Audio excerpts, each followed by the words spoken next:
जय श्री कृष्ण, जय श्री राधे। ईश्वर पर भरोसा करें। जी हाँ मित्रों, आज मैं आप सभी के सन्मुख एक ऐसी कहानी लेकर आई हूं जिसके द्वारा हमारे भीतर भी ईश्वर के प्रति आस्था और विश्वास दृढ़ हो जाए। एक अमीर इंसान था। उसने समुद्र में अकेले घूमने के लिए एक नाव बनवाई। छुट्टी के दिन वह नाव लेकर समुद्र की सैर करने निकला। आधे समुद्र तक पहुंचा ही था कि अचानक एक जोरदार तूफान आया। उसकी नाव पूरी तरह से तहस नहस हो गई, लेकिन वह लाइफ जैकेट की मदद से समुद्र में कूद गया। जब तूफान शांत हुआ, तब वह तैरता तैरता एक टापू पर पहुंचा, लेकिन वहां भी कोई नहीं था। टापू के चारों ओर समुद्र के अलावा कुछ भी नजर नहीं आ रहा था।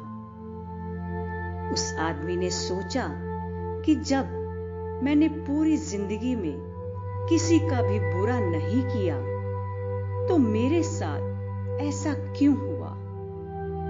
उस इंसान को लगा कि ईश्वर ने मौत से बचाया तो आगे का रास्ता भी वो ही बताएगा। धीरे धीरे वह वहां पर उगे झाड़ फल पत्ते खाकर दिन बिताने लगा।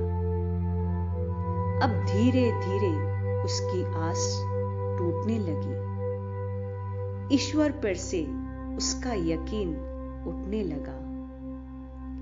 फिर उसने सोचा कि अब पूरी जिंदगी यहीं इस टापू पर ही बितानी है, तो क्यों ना एक झोपड़ी ही बना लूं।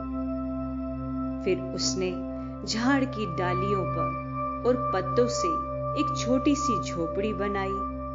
उसने मन ही मन कहा कि आज से झोपड़ी में सोने को मिलेगा, आज से बाहर नहीं सोना पड़ेगा। रात हुई थी कि अचानक मौसम बदला। बिजलियां जोर जोर से कड़कने लगी। तभी अचानक एक बिजली उस झोपड़ी पर आ गिरी और झोपड़ी धधकते हुए जलने लगी। यह देखकर वह इंसान टूट गया। आसमान की तरफ देखकर बोला, हे भगवान, ये तेरा कैसा इंसाफ है। तूने मुझ पर अपनी रहम की नजर क्यों नहीं की? फिर वह इंसान हताश होकर सर पर हाथ रखकर रो रहा था कि अचानक एक नाव टापू के पास आई। नाव से उतरकर दो आदमी बाहर आए और बोले कि हम तुम्हें बचाने आए हैं। दूर से इस वीरान टापू में जलता हुआ झोपड़ा देखा तो लगा कि कोई उस टापू पर मुसीबत में है। अगर तुम अपनी झोपड़ी नहीं जलाते तो हमें पता ही नहीं चलता कि टापू पर कोई है। उस आदमी की आंखों से आंसू गिरने लगे। उसने ईश्वर से माफी मांगी और बोला कि हे भगवान, मुझे क्या पता था कि तूने मुझे बचाने के लिए मेरी झोपड़ी जलाई थी। यकीनन तू अपने भक्तों का हमेशा ख्याल रखता है। तूने मेरे सब्र का इम्तिहान लिया, लेकिन मैं उसमें फेल हो गया।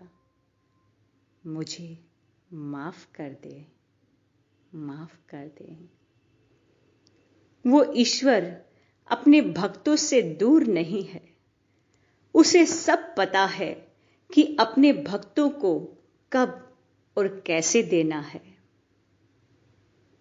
उसकी रहमतों की बरसात तो हर पल, हर घड़ी, 24 घंटे हो रही है।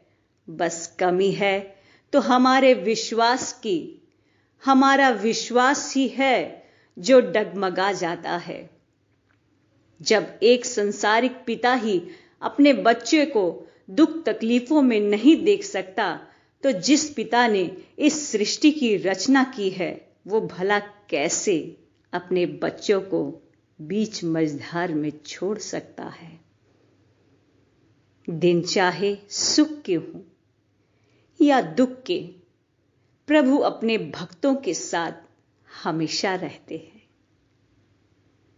कोरोना भी शीघ्र ही हमारे देश से भाग जाएगा, ऐसा हम सबका विश्वास है। बस सभी से अनुरोध है कि नियम और निर्देशों का पालन करें, सोशल डिस्टेंसिंग बनाए रखें, बाहर से आ रहे गरीब मजदूरों का ध्यान रखें, उन्हें रहने तथा भोजन की व्यवस्था में अपना सहयोग दें। यही ईश्वर की सबसे बड़ी पूजा और प्रार्थना है। मुझे आशा है ही नहीं, पूर्ण विश्वास है कि आप सब इस कार्य में सहभागी बनेंगे। आप सब स्वस्थ रहें, परिवार सहित आनंद में रहें। ईश्वर से ऐसी ही मैं प्रार्थना करती हूँ। सबका मंगल, सबका भला हो, ऐसी ही चाहना हम सब की हो। जय श्री कृष्ण, जय श्री राधे।